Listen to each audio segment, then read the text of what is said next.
Happy Memorial Day. We honor the fallen. And we do so with brisket, beer. I'm probably going to have a couple old fashions. Because if, I know anything about soldiers, a good way to honor them is to have a drink. That's what my buddies would do anyway. My military buddies, I've got buddies who are in the military. Formerly, some of them. They were Marines. And about 3/4 of their stories involve drinking.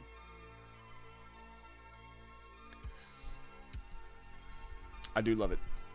I do love my military buddies. Everyone in the military community, thank you so much. Those of you who have given your lives. The families of those who have lost in order to keep the flame of freedom alive. You guys are awesome. Seriously. We definitely remember you today. And we're going to do it by time-honored tradition of being American in the most American way possible. We're going to barbecue and drink. That's what we're going to do. What's up, Susie? I thought you were taking a day off. You're here, but you're driving. Well, keep your eye on the road, John, but keep your ear to me. Here's a good reading. Read it when I read it was about the weapon shops of Isher by E. Van Gogh. Van Vogt. Remind me later. Send that to me on my Twitter. At the Brandon Morris. If you're not following me on Twitter already, go do it. Also, go to redstate.com. Like the stream if you haven't already. Do me a favor, like the stream. Go to redstate.com. Today, I would say that normally everything that we're about to talk about is on redstate.com. It's not. Today, we're going to get suggestions on what we want to talk about from you. If you have something that you would like me to comment on, by all means, send it to me at the Brandon Morse on Twitter. My DMs are open. Or, if allowed, if it's not too long or anything like that, if it's not against TOS, you can actually post it in the chat. And I will see about doing that. But we will do that later. I want to address some things first. I've got some stuff to talk about. Kind of got me a little worked up. Also, I kind of wanted to go over this. Susie, it's funny that I didn't think you would be in the chat today. I'm actually going to talk about your Top Gun article. I haven't read your Top Gun article yet. We were supposed to go see the movie yesterday, but due to some unfortunate events, it got canceled. So I was not able to see it. So now I'm just going to have to live vicariously through Susie. From what I'm hearing, Top Gun is an amazing movie. The sequel, I know Top Gun 1 is an amazing movie. The newest Top Gun is apparently just, it's killer. It's killer. And I want to go see it so bad. So, we're going to talk about all that and more before we all disperse to go to our respective barbecues or beer drinking and listening to some good old maybe country music or something. I don't know how you guys... That's what we do in Texas. Maybe your mileage may vary. Here in Texas, it's country music, brisket, and beer. That's kind of what we do. I'm probably also going to have a cigar. Just throwing that out there. By the way, country music, can I just say this real fast? I've never been a huge fan of modern country music. Am I alone in that? It's not that I don't like country music. I do like country music. But I like country music. And I do not think that today's country music is country music. I turn on the radio and I'm just like, this is garbage. I think there are a few bands out there that are pretty decent. But a lot of it just sounds like pop with a twang. It sounds like pop music with a twang. I'm not into it. I was saying this. I was saying this on my other stream, my Twitch stream, twitch.tv/the Morse code. I was listening to Lord Huron lately, and for those of you who have never heard of Lord Huron, I've been a fan of them for years and years and years. But they released an album called Long Lost, and I think they came up with a deluxe version relatively recently, and it is way more country than... It's not even supposedly country music, but it's still way more country than some of the stuff you hear on the radio. What's that about? And if your band isn't necessarily a country music band, it's not. and you're still out countrying the country music on the radio, then maybe country music is actually dead. Whatever this, I think it's what did Bo Burnham call it? Like stadium country or something like that. He called it something in his music video where he makes fun of country.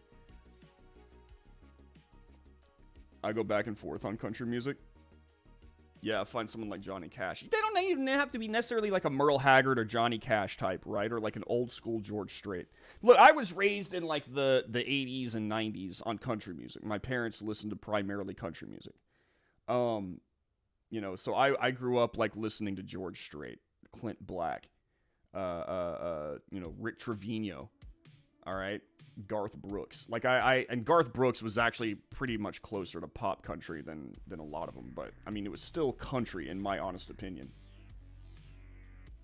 But I mean like you get down to today's country music and I'm just like I'm not sold on it.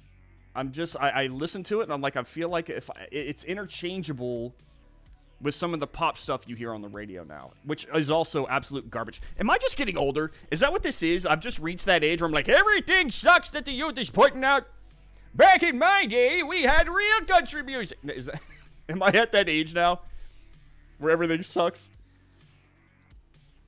Molly Hatchet? I don't think I know Molly Hatchet. You were lucky. I heard a lot of Neil Diamond. I only know of like a handful of Neil Diamond songs. I hate to say that, but it's true. And most of them are stuff that aren't they just like karaoke songs now? Some people watching this are like, damn, this kid. I'm an elder millennial, so I have experience in like real country music, but you know, I was there when country music was starting to take that turn into like pop culture territory, you know? And you had Garth Brooks, you had Shania Twain, you know, all these artists come out and they were kind of introducing that pop vibe to country. And it was cool back then. I mean, I defy you. Who doesn't love Shania Twain, right? Right? Who doesn't love Shania Twain? And Garth Brooks arguably one of the greatest modern country figures of all time. Did you see that? Did you see that Garth Brooks documentary? That dude's intense. He kind of reminds me of Glenn Beck if Glenn Beck was a successful country music artist. Like, it's just that, like, unnecessary intensity.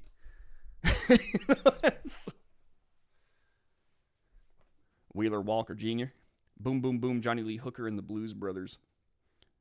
I listen to mostly metal, and the new stuff is good. See, I've never been a huge metal guy. Shania's ex-husband. Johnny Lee Hooker is Shania's ex-husband? I don't know. I'm not... My wife gets mad at me all the time because I don't understand or keep track of celebrity relationships.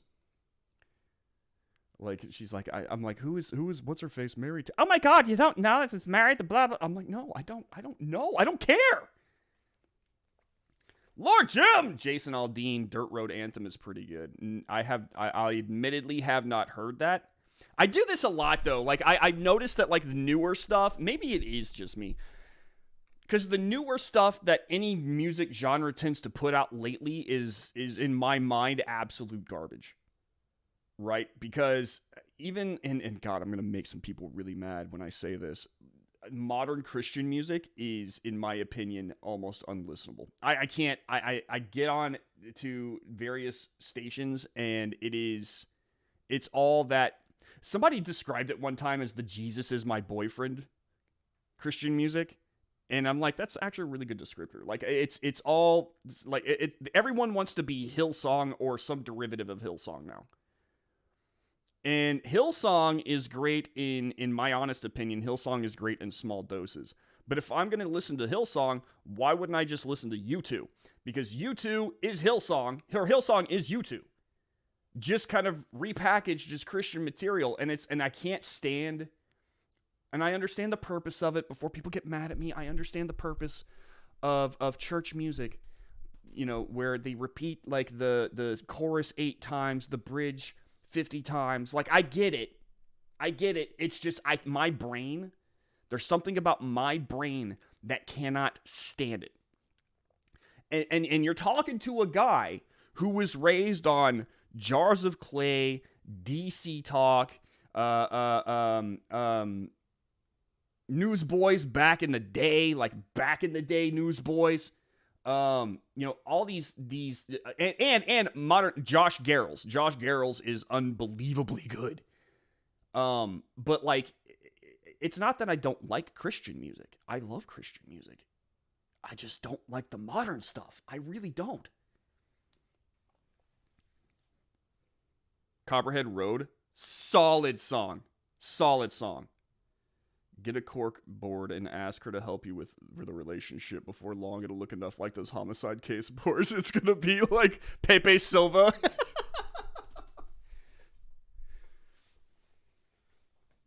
Who doesn't love Shania Twain? Shania's ex-husband. Oh, did she get a divorce?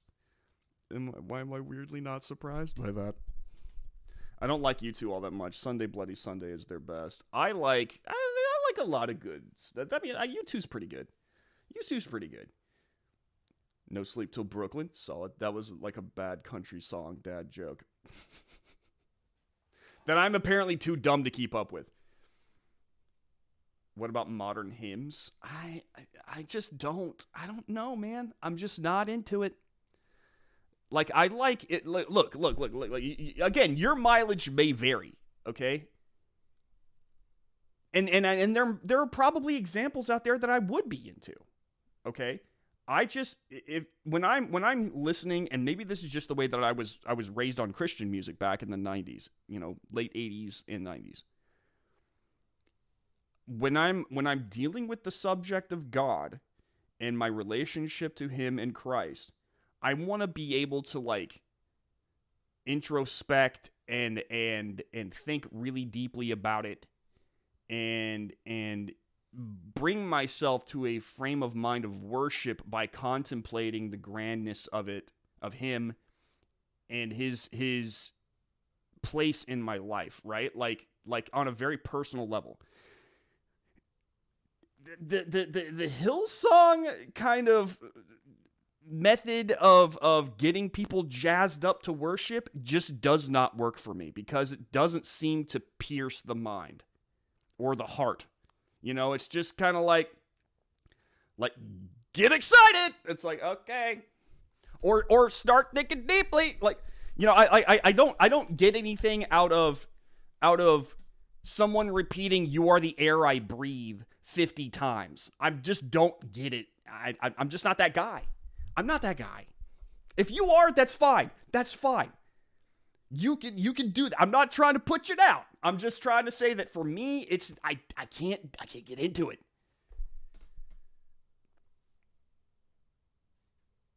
Only in Christian band I was really into Stryper. I never heard of Stryper. I grew up Southern Baptist. We had hymns. Oh, we did too. Back when I was, because I was a Methodist as a kid. I grew up Methodist. And we had those like onion paper Bibles, and you would open them up. And I was not at all interested in singing. I was just there to like go through the motions. And if I had to pick between that and like if I'm in church, like the Hillsong-esque stuff, I'd probably still pick the Hillsong-esque stuff. I'm not that. I feel like I'm having to go on the defensive too much and defend my. Look, I'm into what I'm into, and you're into what you're into, and that's it. Now you're making me want to hit you with some hymns for reaction. I would be into that, but I do not trust YouTube's TOS. I do not trust it. Again, if I sneeze on stream, they're like, hey, Tom Cruise sneezed in that one movie, so we're giving all the money to Paramount. And Fire and Brimstone 2, Wages of Sin, and all that stuff. What is powerful about him singing in church is that it's very moving and real, joyous noise to the Lord. I guess at the end of the day, that's really all that matters. Is the Lord pleased? Stryper, 80s Christian glam metal. I didn't realize they had that. I mean, I probably shouldn't be surprised. DC Talk, like when they became their most famous, was whenever they were a knockoff version of Nirvana. What's up, Jennifer? Good morning, everyone. I'm listening here while manning the good pirate ship Red State editorial controls. Jennifer Van Laar in the house. By the way, next week, JVL and I, we're going to be at the TPUSA event in Dallas hanging out. So if you're in Dallas or you're going to be there, stop by and see us. We'd love to talk to you. Seeing in a group is powerful together. Oh, absolutely. Brennan Morse. Tom Cruise sneezes snot.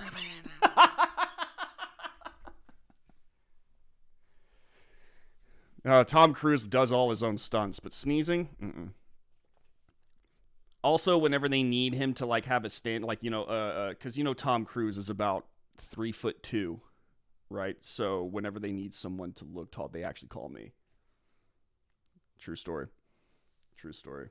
I was just going to tell Brandon to announce this. Well, guess what? 2 steps ahead of you. Real fast. I don't even know if I can show this. It's a statue, and it's displayed in public in Oxford, Summertown. Have you guys seen the statue that they put up there of the modern woman? I don't know if I can actually show it. Because there's a penis involved.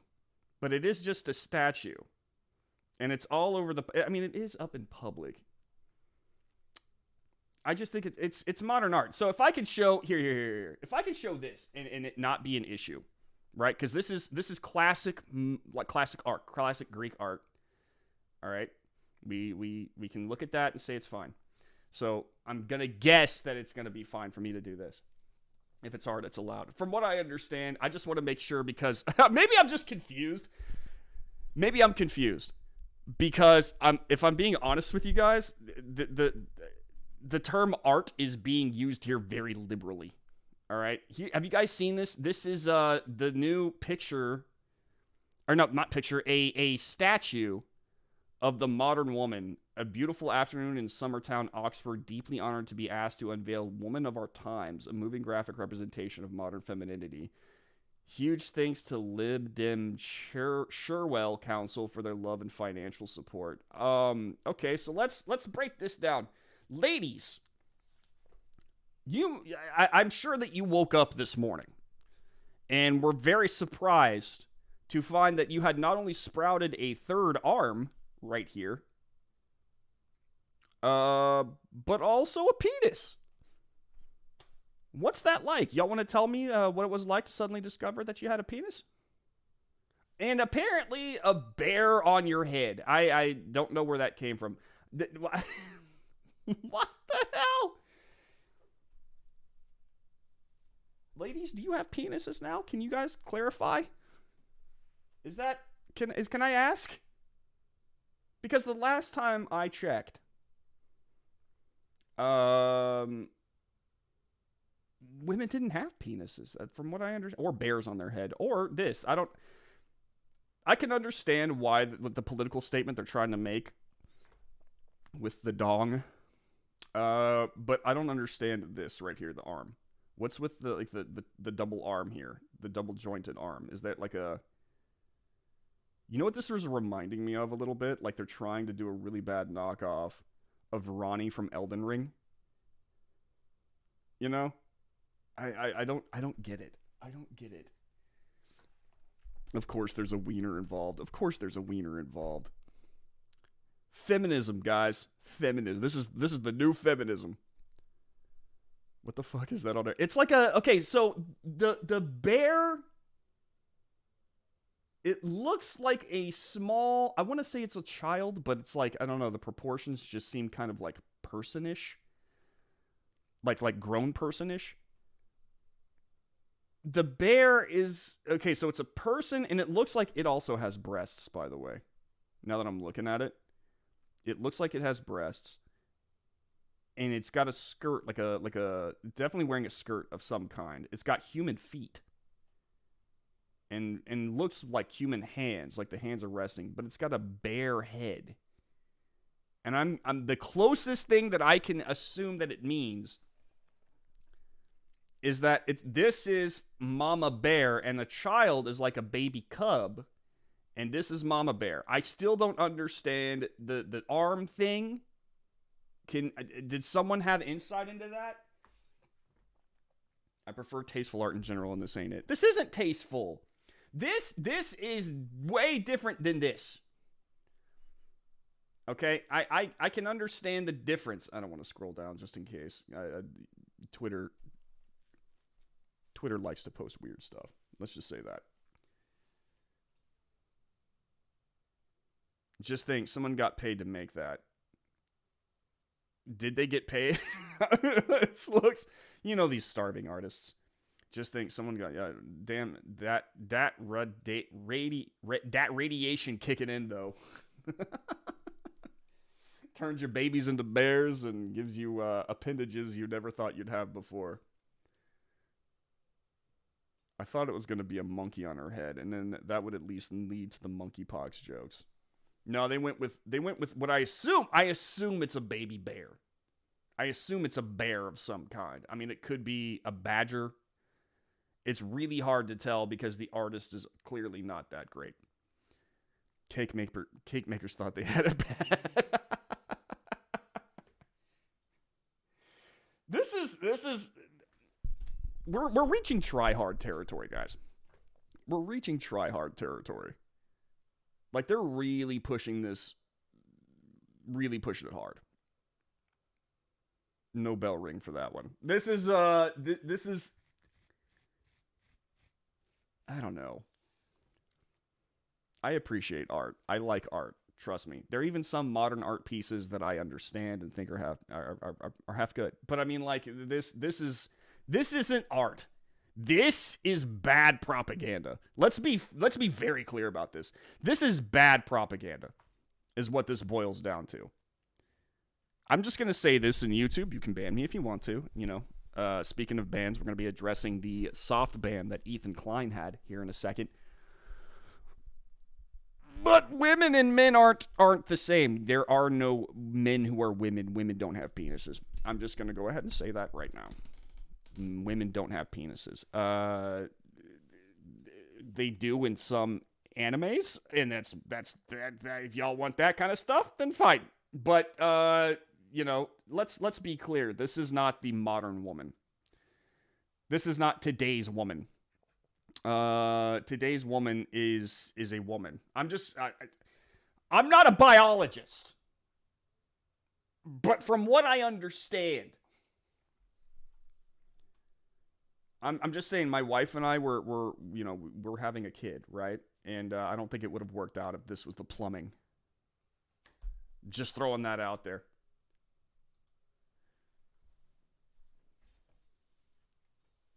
The side effect of one of those Coof boosters.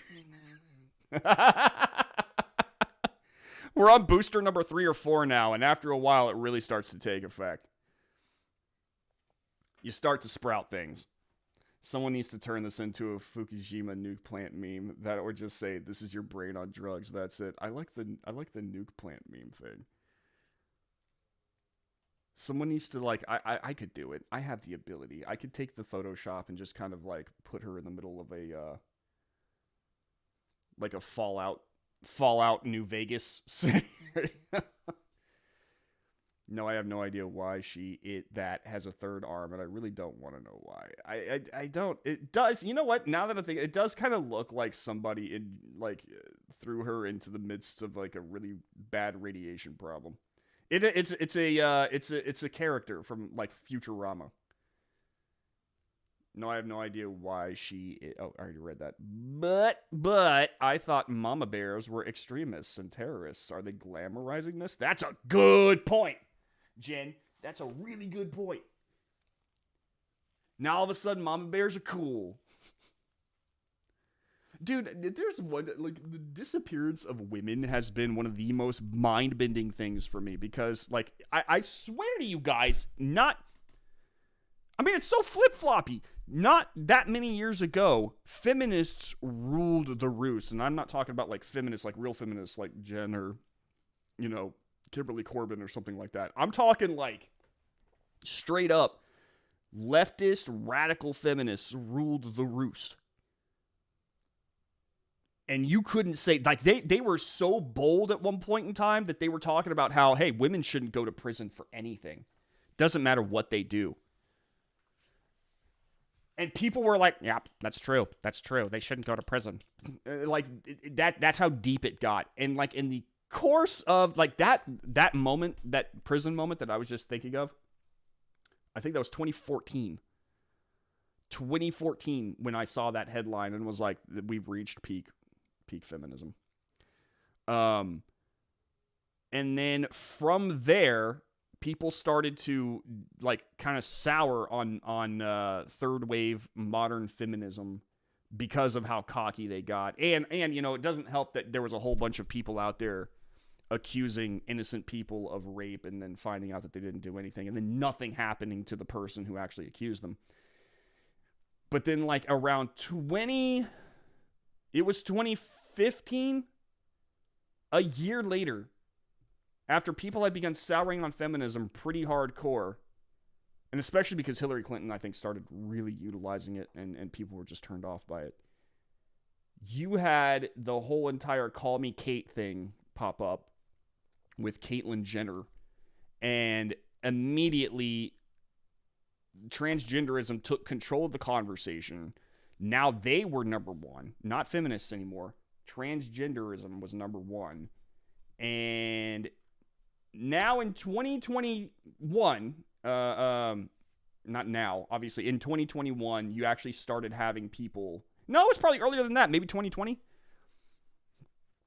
About 5 years later, the movement of men and women are, you know, interchangeable. They're the same. Like they really started in earnest saying that women can have penises, men can give birth, that kind of stuff. Like really pushing it in earnest. And anyone who said anything different became immediately a social pariah and canceled.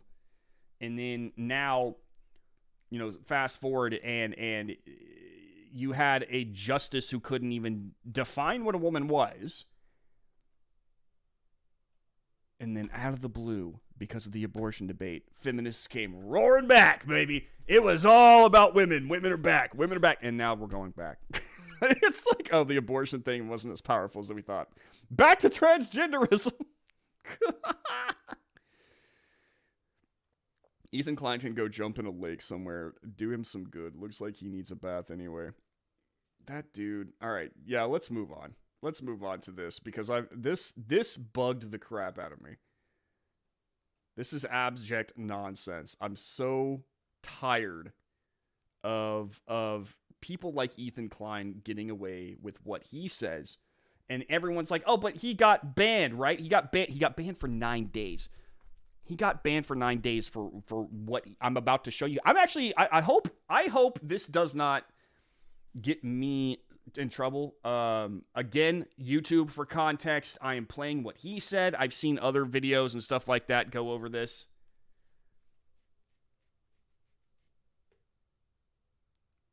He is very upset about the NRA convention happening in Houston, Texas, that happened in Houston, Texas, right after the shooting that happened in Uvalde, right? And he suggested that some violence be done. Again, I want context. This is him saying this. You're expecting too much from them. Brandon, I probably would have never known the statue existed except you had to show me. You're welcome. No one ever said wisdom makes you happy. Wasn't it God? Wasn't it in the Bible that wisdom and sorrow go hand in hand? What Red, can you find me that verse? Biden still has an accuser, and I do believe her. Forgot her name at the moment. Well, I mean, yeah, but he's a Democrat, so, you know, that doesn't matter. As you'll see, these people play by different rules. Something my family and I discuss regularly. Life has become a Monty Python sketch. It is! It's 100% a Monty Python sketch. Are you kidding me? Like there are shows like South Park does the same thing, and sometimes The Simpsons are notorious for it. But I mean, like they're more about turning like finding future events and then they suddenly become real. But I'm talking about the absurdity factor of things. Monty Python and South Park both took very absurd situations and conversations, and they became... Y'all remember that sketch where the students were in a classroom and they were like the teacher was trying to teach them sex ed, and I think this is in one of their movies, if I'm not mistaken. Not Flying Circus. This was one of their movies. The guy like decides to give them like he starts basically having sex with his wife in front of these students who are all obviously Monty Python sketch members. And I thought about that the other day, and I was like, we're about, I want to say if we stay on this course, we're probably about a few months away from that being announced. Teacher decides to have sex or show a sex tape of her and someone else, or him and someone else, probably him and another dude, in class. We're just a little ways away from that. Tara Reid, thank you, Susie. Mar pointed out by demographics comparing Utah to California was a good point. People are being sucked into the trans nonsense for whatever reason. Here's the thing. If I'm gonna be honest with you guys, I think it's starting to come to a halt. People are starting to get real sick of this nonsense. And it's not that people don't want transgender people to be able to be themselves. The issue is that we don't want you pushing it on children, on innocent children, especially young children. Stop pushing it on them and stop trying to punish everybody who doesn't agree with you. If you are what you are, then you can be confident in the fact that you are that. But if somebody says, like the poor GameStop kid, that, it's ma'am. Remember him? That guy should have been just shamed relentlessly. Not the GameStop kid, the guy who was trying to intimidate this kid because he misgendered her. That's nonsense. But that's the ma'am person. People the reason he became a meme was because that kind of is very perfectly representative of the transgender activist movement, right? Anyway. We are a reality TV show for the universe. Just like in Futurama. Or no, that was also South Park. For with much wisdom comes much sorrow. The more knowledge, the more grief. Ecclesiastes 1:18. Thank you so much. I appreciate you finding that for me. All right, here's what Ethan Klein said. And again, YouTube, he's saying this. I'm not saying this. I am not endorsing this. I am just playing this because we are going to discuss it as a topic. YouTube, do not ban me for this. And if you do,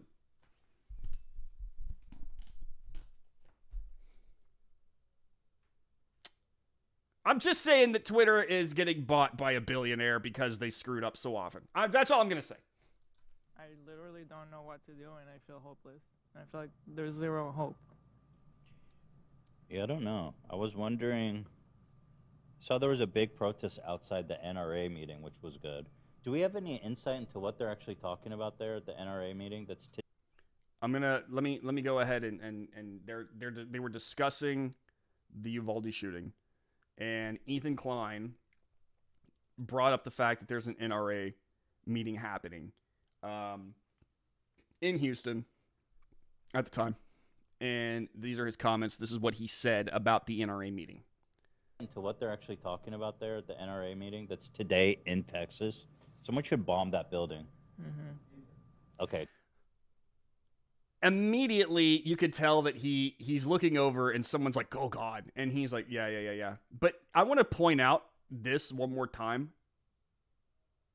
Or not one more time, but I just... She immediately agreed with him. This is his wife, by the way. Immediately agreed with him. Mm-hmm. Okay, I'll roll that back. Roll that back immediately. Everything but violence. Just rewind time. Let me... We cut back. I got a little carried away there. Okay. A few things. First off, I'm going to address the hypocrisy here in just a second. First off, let's be very clear about something. I don't know how you feel about the NRA. Full disclosure, I worked for their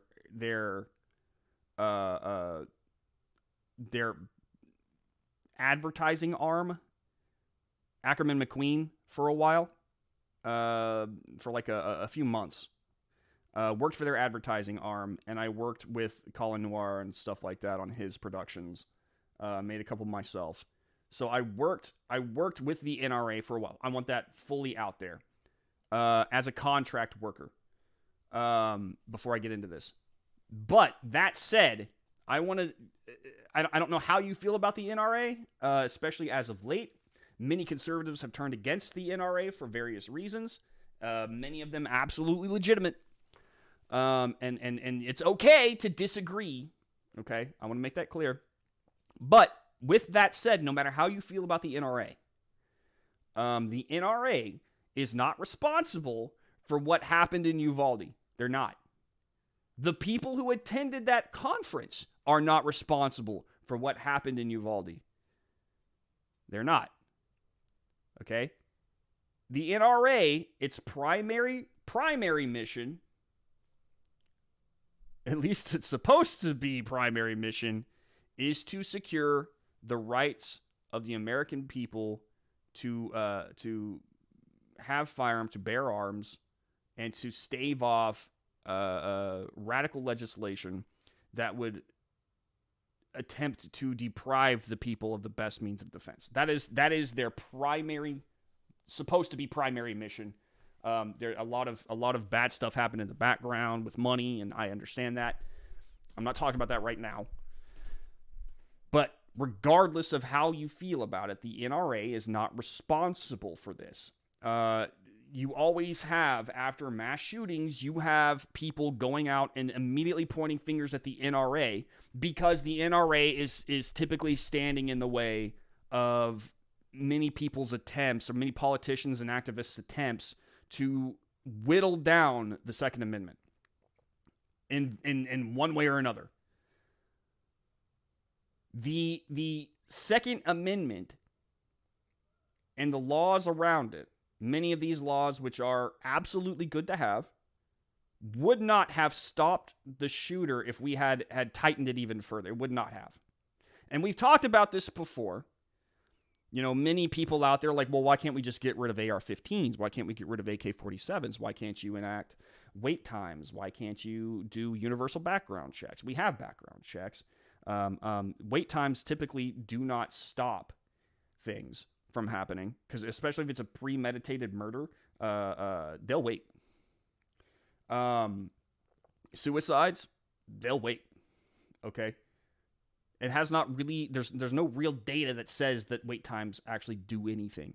But as far as getting rid of the AR-15s and AK-47s and all that stuff, or semi-automatics, there's a lot of people like that. We're just going to get rid of all semi-automatics. You're not going to be able to. It's impossible. Okay? It would require the elimination of, you know, not like a couple, maybe a few amendments on the Bill of Rights, for one. And also, as we've discussed, we do not have the capability. There's not enough law enforcement officers to enforce it. Partly, you know, just sheer numbers wise, but also because many law enforcement agencies won't enforce it. They're not going to go door to door, knock on it, and be like, "We're here to search your house for guns." It'd be too dangerous. Many people aren't going to put their officers in that kind of risk. So all of that is a fantasy. But the NRA did not have anything to do with that shooting. It didn't have anything to do with the previous shooting, or the previous shooting before that, or the previous shooting before that, or the previous shooting before that. It didn't. The NRA has become a boogeyman in the closet that politicians and activists can use to scare you or make you angry into jumping on board with their cause and hopefully voting with them.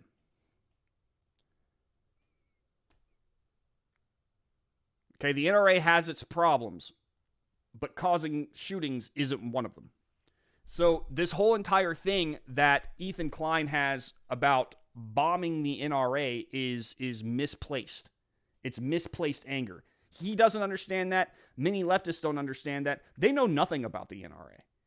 Or any gun rights organization, for that matter. Not even just the NRA. Any gun rights organization. They know nothing about it.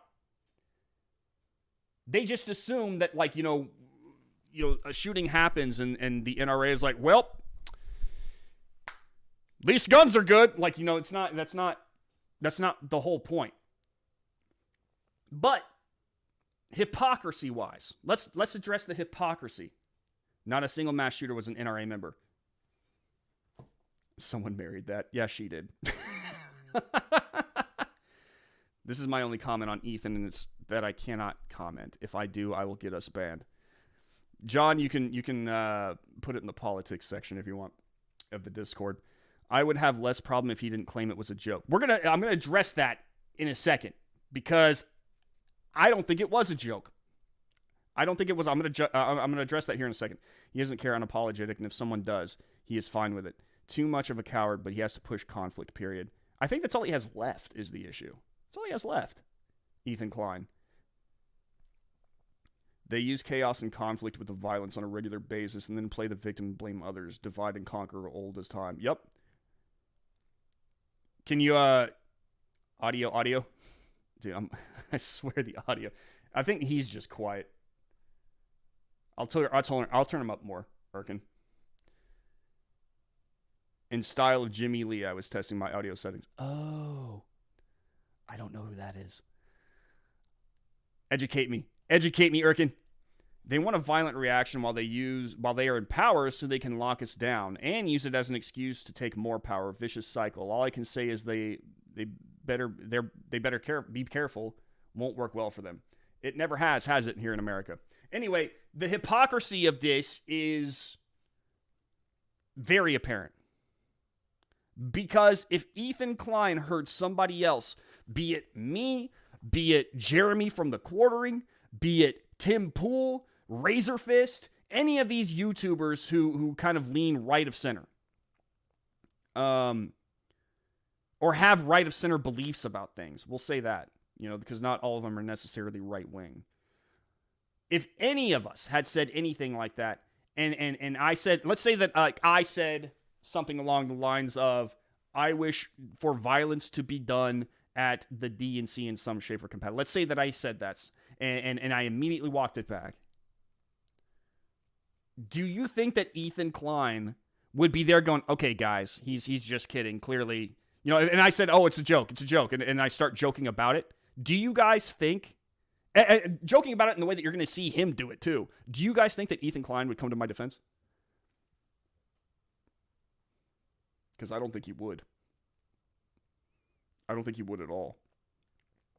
And I think that he bravely pushes forward here, as you're going to see, with more jokes about it, because he knows that he plays by a set of different rules than we do. He got banned for it, yes, but he got banned for 9 days. If I had said something similar to what he's saying, this channel would be gone. He got the 9 days for Ethan Klein, who has 3 million subscribers. He's one of the most listened to podcasters on the left. His 9-day ban is a slap on the wrist compared to what would happen if Tim Pool said something, or Jeremy from the Quartering said something, or Razor Fist said something, or Nerdrotic said something. If any one of us, the Critical Drinker, anybody said anything like that, we'd be gone. The channel would be deleted.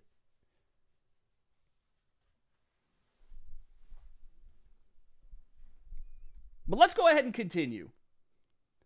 What's up, Connor?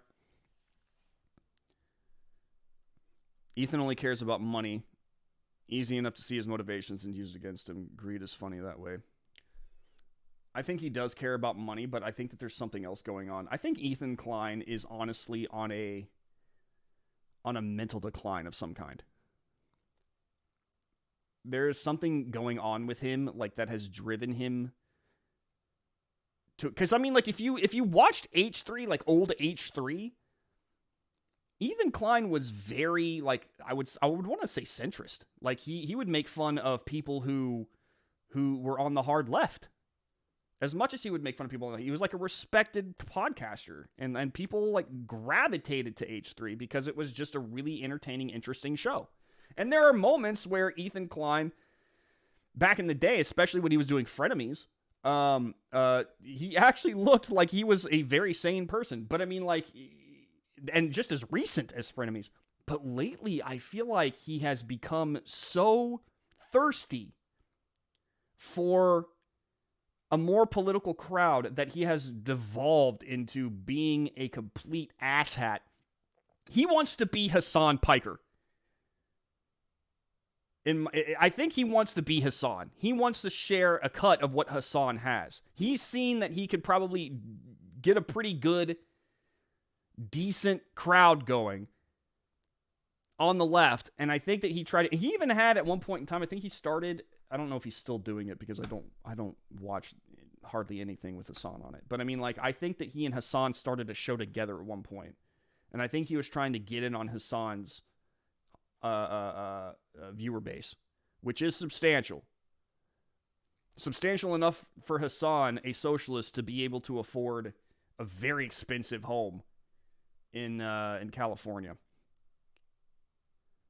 If I had to choose between saving himself or dying for his wife or child, he would run. Money in and of itself is not evil. It is the love of money that is evil. Yep. Yeah. People should really read Atlas Shrugged. All right, let's continue with this. Nobody bombed the building. All right, I take that back. Thank you. He bought the same car as Hassan Pike. I got Did a he little really? passionate there. Let's roll it back. How do we go back in time? Rewind time. Yeah, let's protest that building. Let's bomb it with emotional protest. A love bomb. In Minecraft. So that's a thing that many of us streamers do whenever we're trying to, like, say something edgy. We'll qualify it with being like, oh, we're doing this in a video game. Like, Grand Theft Auto's a popular one. Minecraft's a popular one. You're serious, but you're qualifying it as a joke for the censors on a platform by saying, oh, I'm just doing this in a video game. And by the way, he continues down this road like it's... Love bomb it. Let's love bomb it. Yeah, what did I say? You said love bomb. Yeah. The love was silent. Right. Kill him with kindness. Let's fucking kill everyone in that building. Let's just end the show. Let's fucking bomb that. He just keeps going, right? He just keeps going. If he had stopped and said something along the lines of...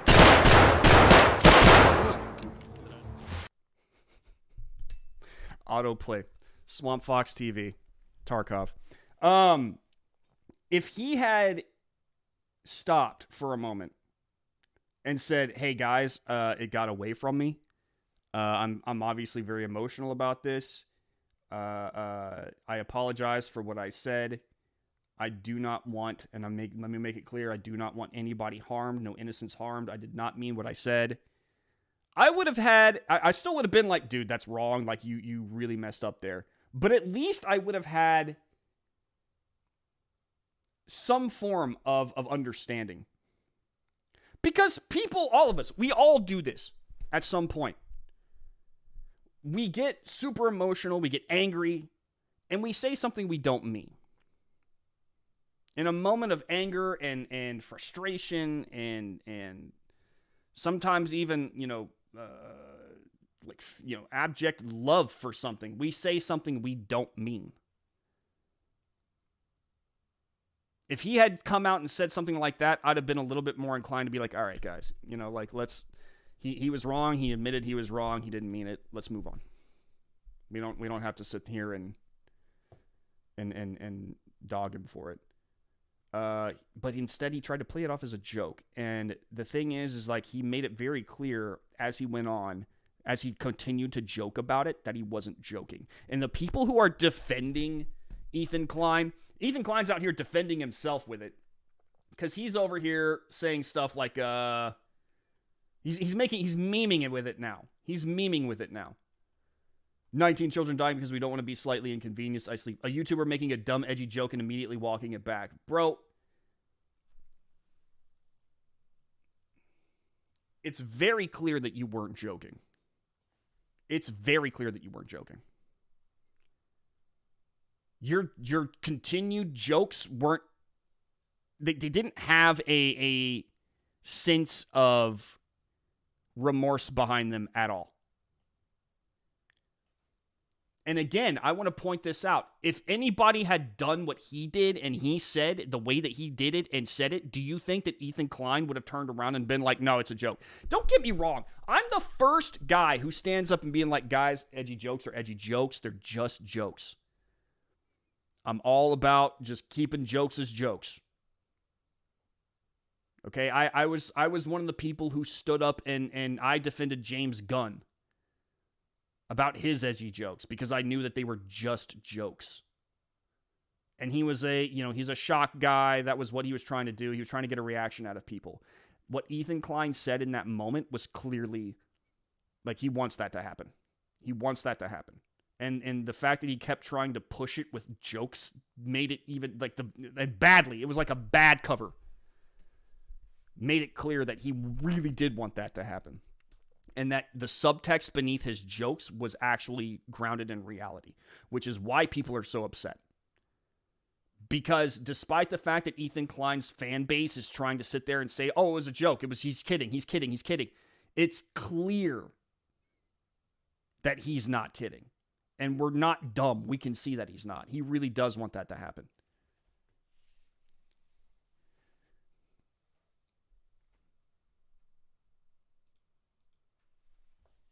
You know, he looks depressed and that he had to roll that back. If it didn't break any kind of YouTube guidelines or he knew that his fan base would only grow because of it, he would not have taken that back. He would have totally stuck with it. Not gonna lie, it is pretty funny what his face. Does he still have no sponsors? Apparently not. You get angry and you have a gun nearby. Are you talking about this? Or are you talking about me? Because if I'm angry, I don't draw a gun. That was so disingenuous afterwards, but yeah, heat of the moment does happen. The part about Abbott was disgusting. I'm going to talk about that in just a second. He was very clearly joking. Okay, Connor, help me out. Would it have been a joke if I had said something very similar? Because I don't think that that's true. If it was so badly covered up the way that it was, and he was like using the language that he was, do you think that if he was joking about something like that he would have continued to make that joke? Because I don't think that he would have. We all get angry. What happens if I'm angry and I have a gun? If you're angry and you have a gun, then don't use the gun. Any responsible gun owner would tell you that. Dude, there are millions and millions and millions of gun owners all over this country. All over. And they get angry all the time. They experience everything on the emotional spectrum.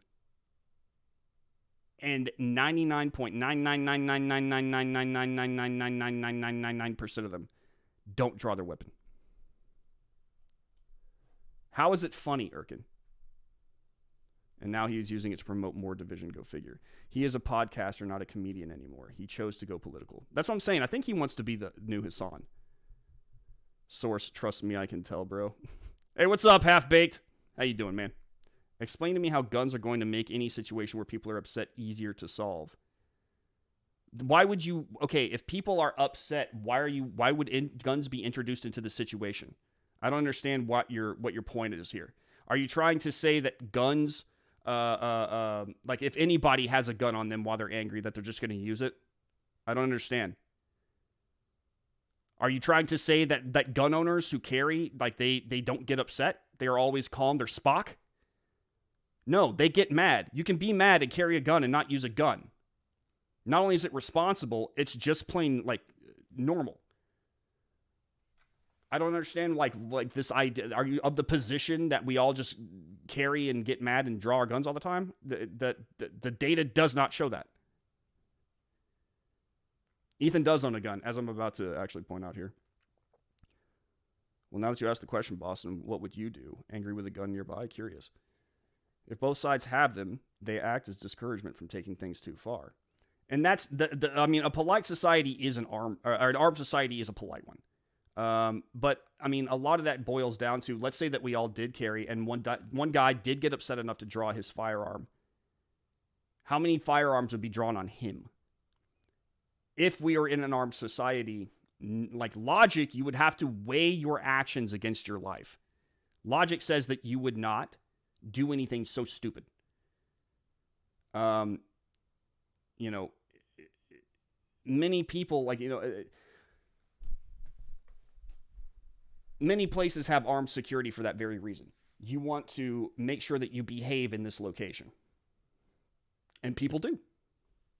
But even then, I mean, like, you know, how often do you see officers get angry and not draw their weapon and fire? You know? I carry on the daily, and there are times I get mad. I have yet to draw my weapon in almost 20 years of concealed carrying. Half-baked is exactly right. Like, many people carry and get mad. It's not, guns and anger are not synonymous.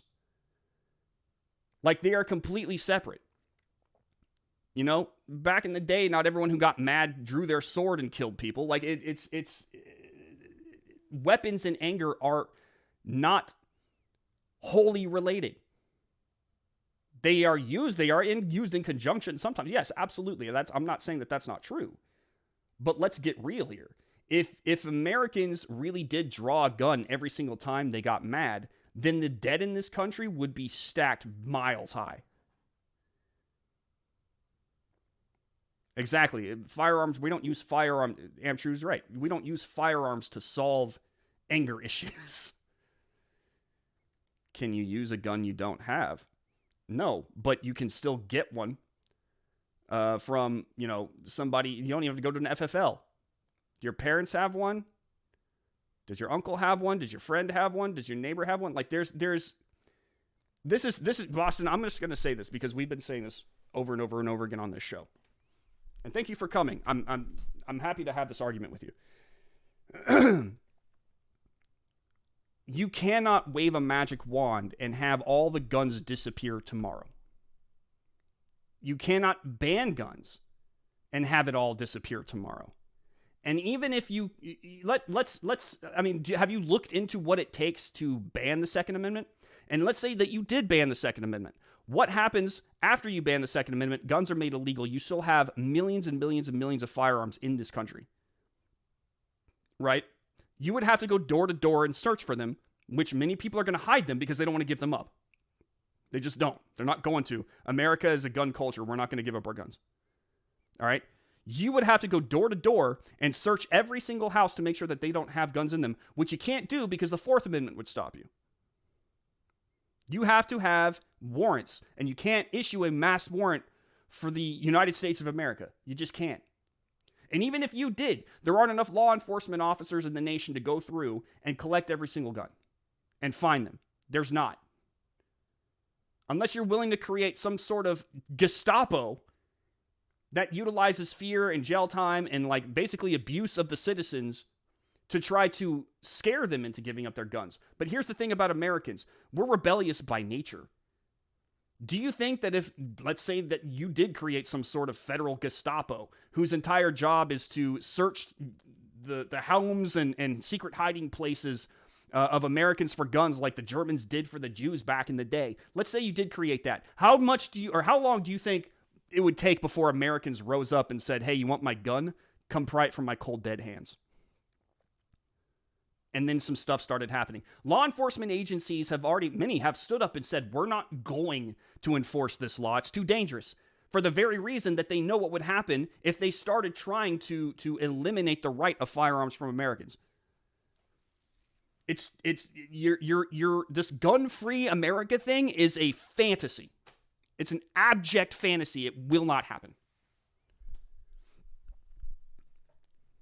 Fun fact, in Chicago, over 700 killed and 3,000 injured last year. Those were committed by adults. 99.99% of gun owners aren't training 5 days a week. Plenty of officers shoot people for no good reason. Anger and fear are related.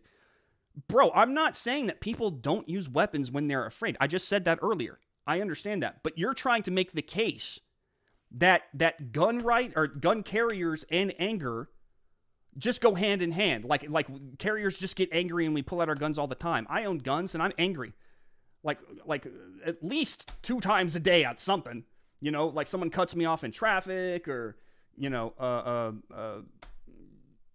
I don't know, like someone charged me too much for popcorn. I don't know, I just get irked, right?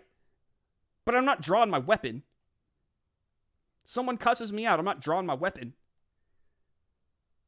You know, like you're trying to come up with an extreme scenario here to justify the elimination of firearms, which, again, a fantasy. It does not work, dude. It doesn't work.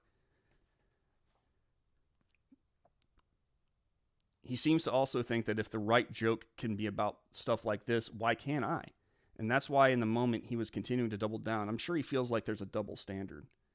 I think that there definitely is a double standard. Again, I mean, like, Ethan Klein can get a 9-day ban, but if I were to say something like what he said, my channel would be gone. More guns make for a very polite company. LOL, fact statement. Boston, have you ever been in a high-stress situation where your life is on the line? There's a shoot, don't shoot video where they put civilians in the same place as a cop and see if they shoot or not. I've seen that. Stuff like this, meaning edgy humor in general. I like edgy humor. Don't get me wrong. I'm a huge fan of it. And I'm not kidding about that. Like, one of my favorite streamers is Pay Money Wubby. And I mean, like, he uses edgy humor all the time. But I mean, like, you know, and again, I was the guy who defended James Gunn when everyone else was really mad at him and wanting to cancel him. And I'm like, no, I recognize when jokes are jokes. But I recognize when they're not.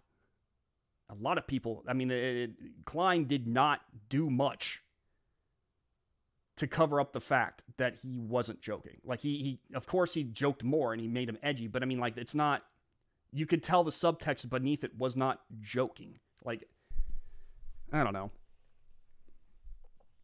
Where and when do police officers shoot people for no good reason? Like to know these facts, please. Anger and fear has been around since there were humans on this planet.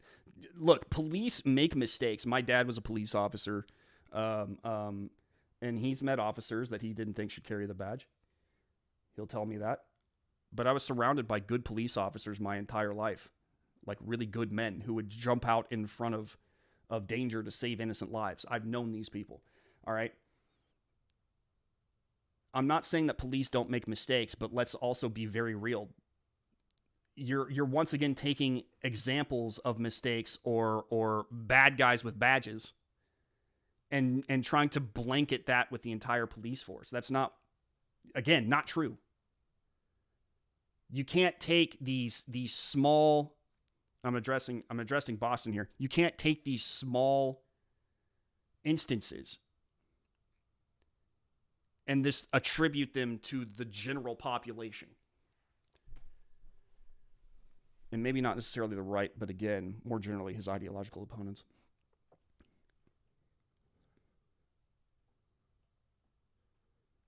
But I mean, like, here's the thing is, like, I don't see the right making a lot of jokes like that, Connor. I don't. I'm not saying they don't, but I don't see it a lot, especially don't see it with people like with huge platforms, you know? No one is trying to take the guns from anyone, just restrict access to those that would be unruly. Okay, that's too general. That's too general. And also, let's say, for the sake of argument, because this is what primarily most people in your position argue, AR-15s. Let's take away AR-15s and AK-47s.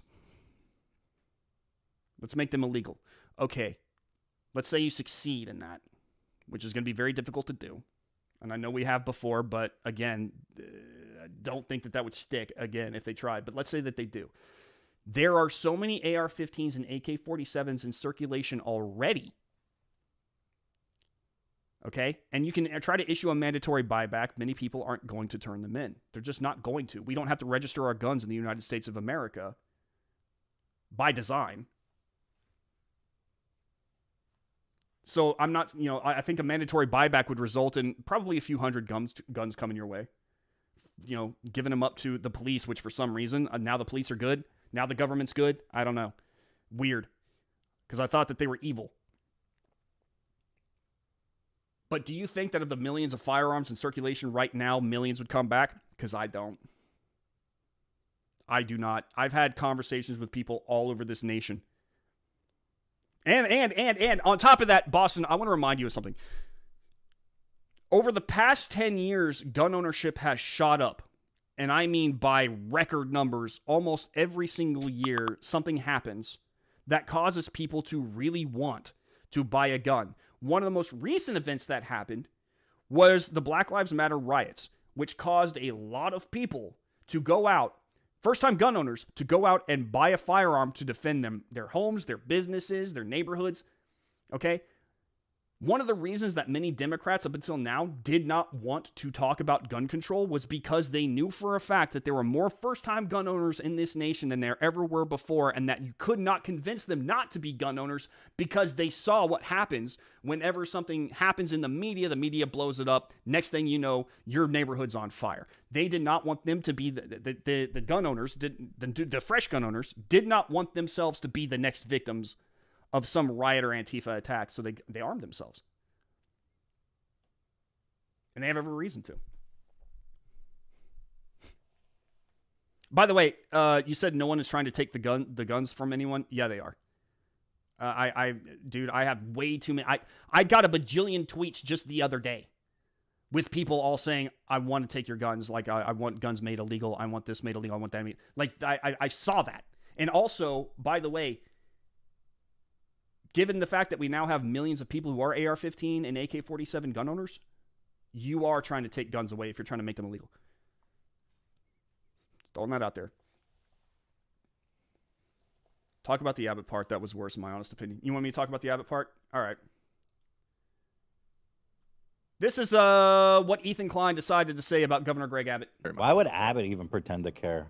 The guy's a demon. Well, because he's up for election this year, like in the near future. Loses. No guns allowed at that meeting, by the way. Yeah, no guns. I hope he fucking loses so hard. I hope his wheelchair hits a big old rock and he fucking tumbles out of that. You know he's in a wheelchair. Not that there's anything wrong with that, but I just hope that someone puts a stick in his fucking wheelchair and he tumbles out of his seat. And he goes, "Help me back into my chair." And then wait an hour. Like you helped those kids. Effects? Yeah, literally So wait who's an hour going and then help against them. him? Yeah, I'll help you in an hour, bitch. Yeah. Who's running against him? Beto O'Rourke. Let's go, Beto. Okay. Bro, I don't even care. You know what? I'm Team Beto all the way. That guy went in there, got in their fucking face like he should. And that's what more Democrats need to be doing. More people need to be getting loud, getting angry, getting in people's fucking faces, because nothing else matters at this point. It's now or never. Why would If you want my comments on what O'Rourke did, the last RSL that we did on Friday, I talked a lot about that. In fact, that was primarily what I talked about. So you can go watch that old one. Suffice to say, in this situation, this stream right here, O'Rourke owes the people of Uvalde an apology for taking a moment that wasn't political and making it political. He wanted to be seen waving his finger in front of Greg Abbott's face, so that the people like Ethan can be like, yeah, Beto's speaking truth to power. No, he's not, dude. If he really cared, he wouldn't have done it that way. He wouldn't have done it that way if he really cared. I'm not saying that Abbott's a perfect governor, okay? I have my issues with him too. But in that moment, it wasn't about politics. O'Rourke made it about politics.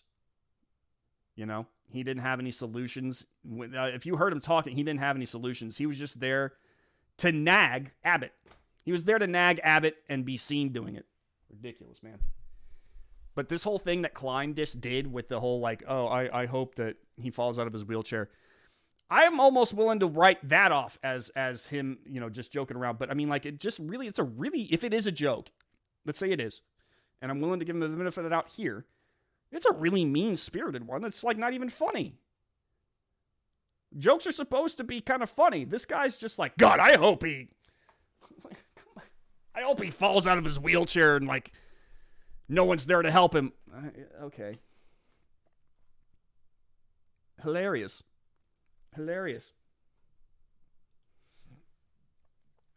Unhinged and violent, Ethan Klein encourages haters online to come test him so he can shoot them with a semi-automatic shotgun. So,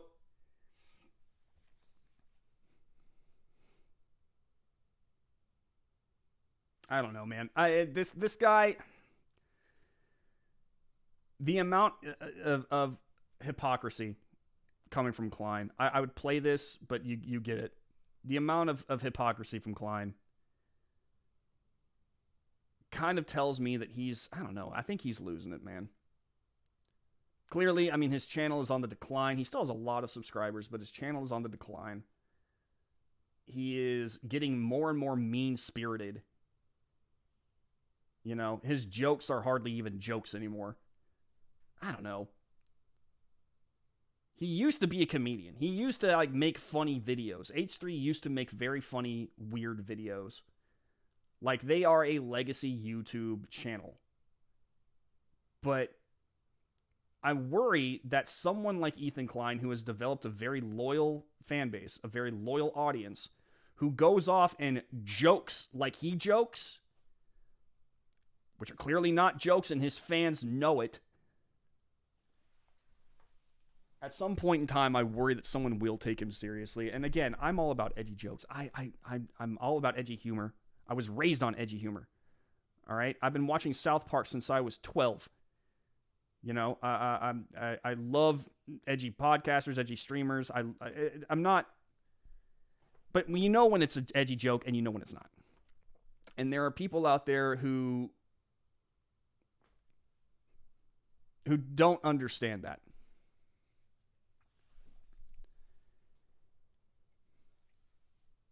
Cinnamon Hair reinforces my opinion that he was serious about the bomb statements.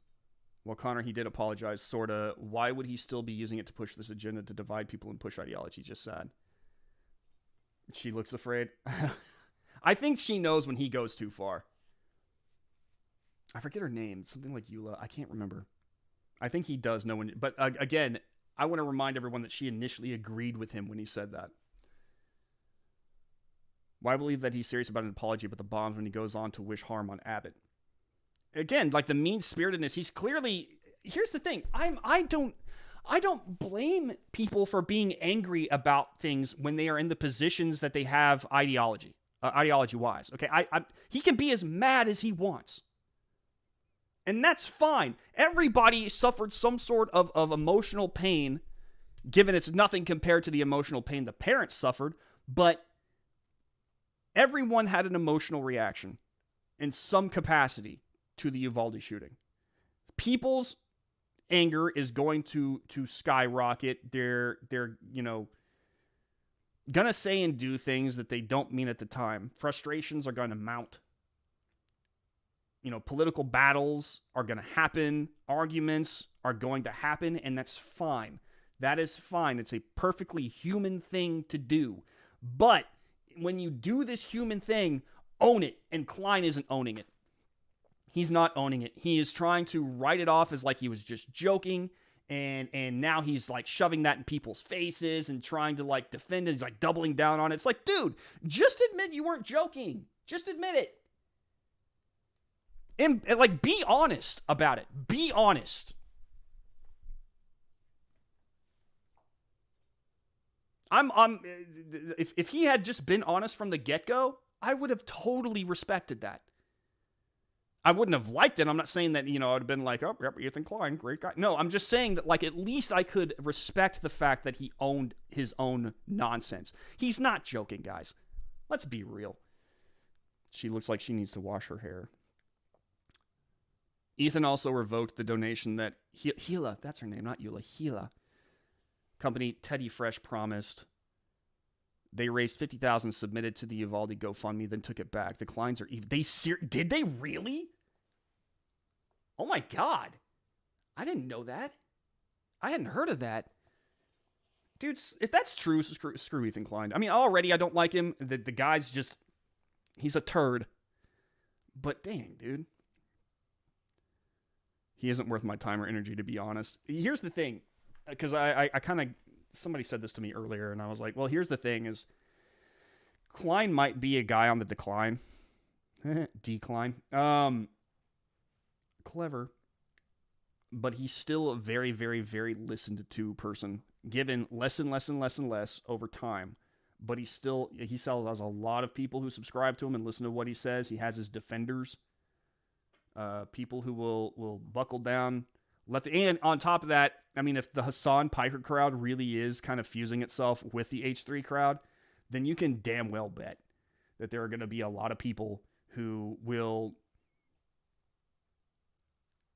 just attach to Ethan Klein's absurdity and defend it with their lives.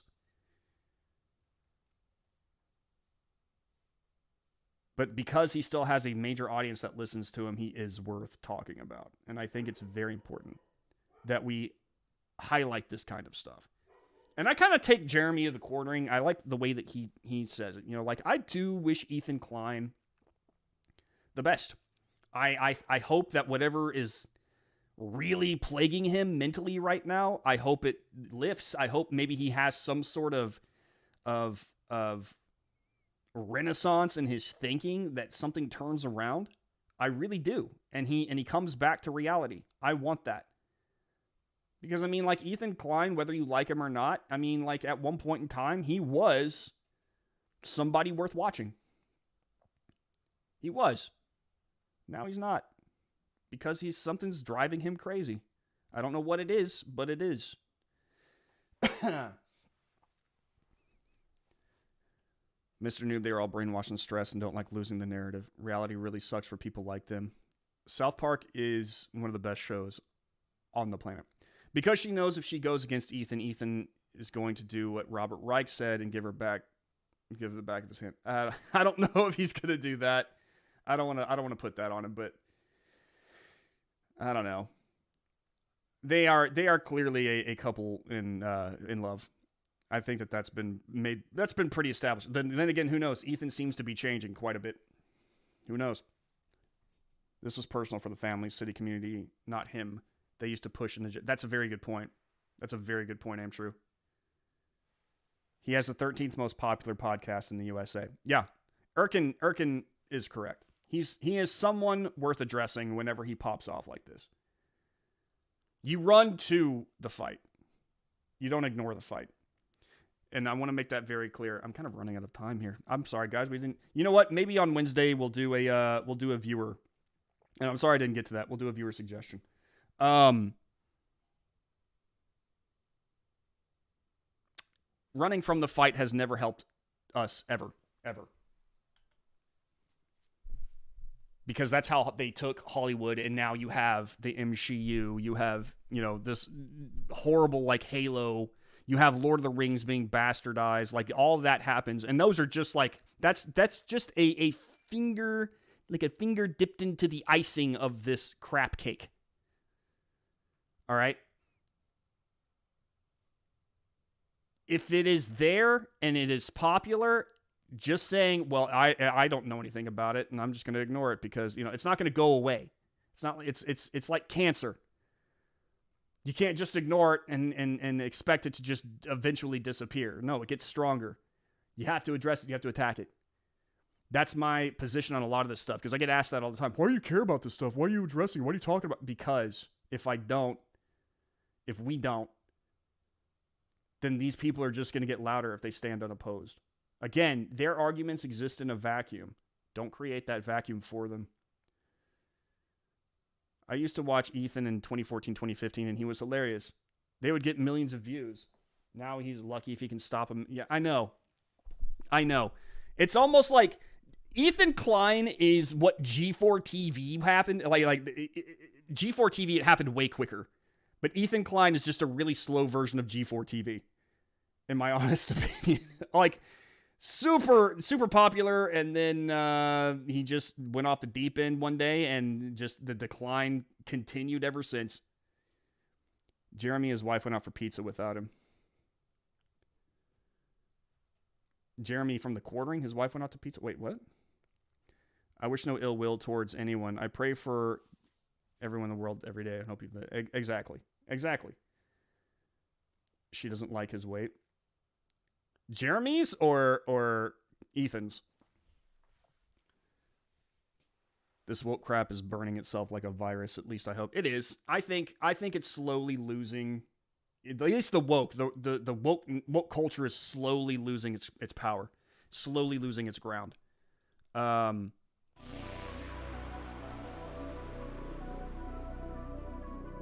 Which is good because we need I would say a return to sanity, but I mean, like, we're humans. We're always going to be insane in some way, shape, or form. But, you know, I think if anything, you're always going to have, like, people who push woke culture. It's going to come back as something else. It always is. It's always going to be there. But at least we can get better at pushing back against it. And we had to learn. We had to learn how to fight radicalism. We're slowly starting to do that and be like, it's okay to resist it. Because it did use a lot of moral arguments and half-truths to push itself on people. It used guilt and shame quite a bit. And people are learning more and more that they don't have to be ashamed of who they are, or what they believe, and that, you know, facts are good enough. All right, kids, gotta roll. John, thanks for stopping by, man. G4, LOL, wow, that was a great... Yeah, I'm so sad about G4, dude. I was hoping for the best, but I was expecting the worst, and I was confirmed correct. Hila complains about Ethan and his weight a lot on the podcast, but yeah, they are in love. Oh, yeah. I complain about my weight all the time. Married life. That's married life. You take the good with the bad. Good for them, Erkin. Love is a good thing. Agreed. I'm glad their marriage is strong. I don't want to see them... They go hand in hand, Hila and Ethan. You know? That's just... They've always kind of been the same. And to be honest, if I'm being honest with you... Goals. Right here. Wife holding the baby while the husband is just kind of ranting to, you know, they're like in it together, you know? I love it. I do like that, given he's a piece of crap. That's what it is. Guys, that's gonna do it for me. I'm gonna go drink beer and eat barbecue. I hope that you're going off to do the same. Happy Memorial Day. Thank you guys so much for stopping by. Follow me at @TheBrandonMorse on Twitter. My DMs are open. Again, Wednesday, pending nothing big happens, we'll do a viewer suggestion. I'm sorry that we didn't get to that today. Ethan Klein took up quite a bit. This whole entire thing took up quite a bit. In any case, go to redstate.com. Check us out. Join our VIP program. Promo code Morse gets you a discount in MRSE. Be sure to like the stream. Be sure to subscribe to the YouTube channel. I upload not just these streams, but also videos from Highlight Channel. And I've got one coming out soon that's not a highlight. It's going to be a remake of a video that I made back in 2019 that needs to be re-released today. So I've got that coming out soon. But in the meantime, guys, y'all have a good Memorial Day. Thank you guys so much. Don't get in too much trouble. Love you. See you later. Peace.